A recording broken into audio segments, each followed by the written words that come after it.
Hi everyone, welcome back to another Unity tutorial. In this tutorial I'm just going to be covering some stuff on how to properly use collisions, triggers, and what kinematic exactly does. Before we begin, I'm going to be using the new input system. If you want to follow along with that, I'll just cover it real quick. To turn that on, you have to go to Player, Other Settings, and then scroll down to Active Input Handling. I think by default in some projects it's going to be set to old, set it to new. And then the other thing you have to do is go to the Package Manager and actually install the input system over here, which is going to be under Unity Registry. I don't know why it's not installed by default, but yeah. Okay, so to begin, we're going to be adding some objects into our scene.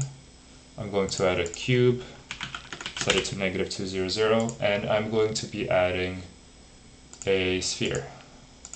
That's going to be a 0, 0. And then I'm going to be just making a simple script in order to move the cube into the sphere. So let's throw that script on so we don't forget later. Let's hop in here. Okay. So one thing we have to do is actually get some input. So I do keyboard.current, and you need to use this using Unity Engine input system. I think it added it for me, but if you don't have that, it's not going to work. If keyboard.current, you're going to use the right key here, right arrow key, and was pressed or is pressed, which is a function that returns a boolean. So you have to put parentheses after it.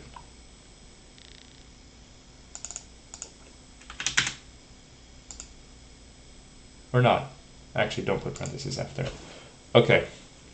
So in this case, if it is pressed, we want to move it to the right. So we're going to get the transform, the position, transform that position, and we're going to add a constant offset to it. Plus new vector 3, 1f, 0f, 0f.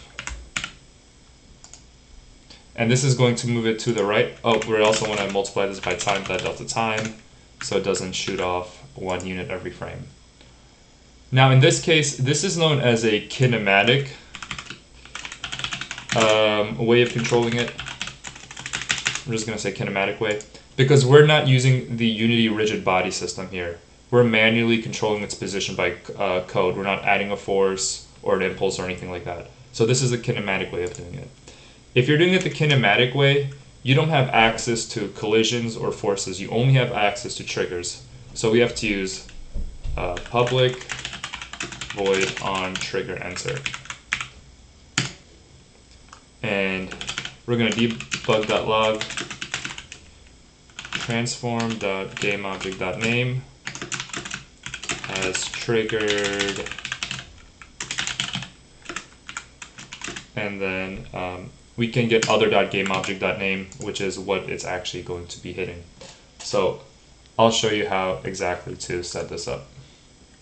There's a couple things we need to do to the cube and the sphere. The cube needs to be needs to have a rigid body, first of all. And we're going to turn off use gravity, and we're going to turn on is kinematic, because this is the is kinematic way of using it. This box glider doesn't need to be changed. However, the sphere needs to have is trigger turned on. And that's it. So let's see what happens. So we're moving every time I press the right key, and let's open up the console here.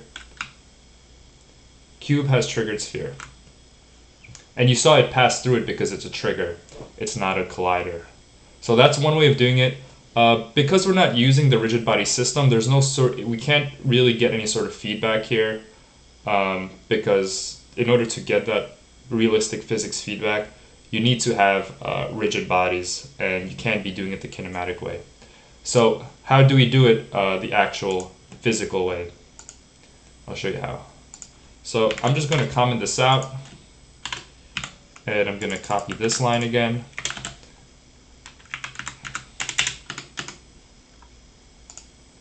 And this is going to be the physical way you think of it as. Okay. For this, I just want to see if it was pressed this frame. So this is only going to fire once, unlike is pressed, which continues to return true. This is only going to return true for one frame and then stop. Now we're going to get the rigid body component, so we're not modifying the position directly. And we're going to add a force. It has to be a pretty strong force because it's only being applied once in the form of a vector 3. 1000 F, 0 F, 0 F, like that.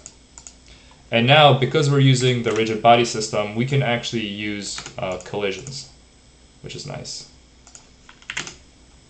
So we can leave this on trigger enter. It's not going to be fired. It's just going to be ignored. So this one is going to be on collision enter.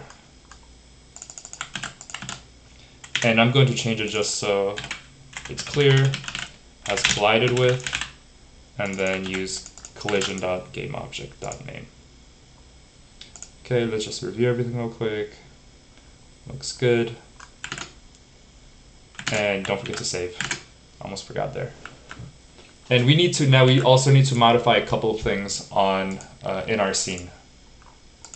So on our cube, we need to unclick is kinematic. We're no longer doing it the kinematic way. We're doing it the physical way. We still don't want gravity really. And we can unclick is trigger here. Now let's save that and give it a try. Okay, that was pretty fast, but you can see we have cube has collided with sphere.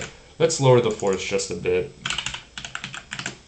So it's not as crazy. You'll notice, however, that the sphere doesn't react when the cube hits it. Now that's because if you wanted to react physically, you also need to give a rigid body component to the sphere. Make sure it's not kinematic, and we don't want to use gravity.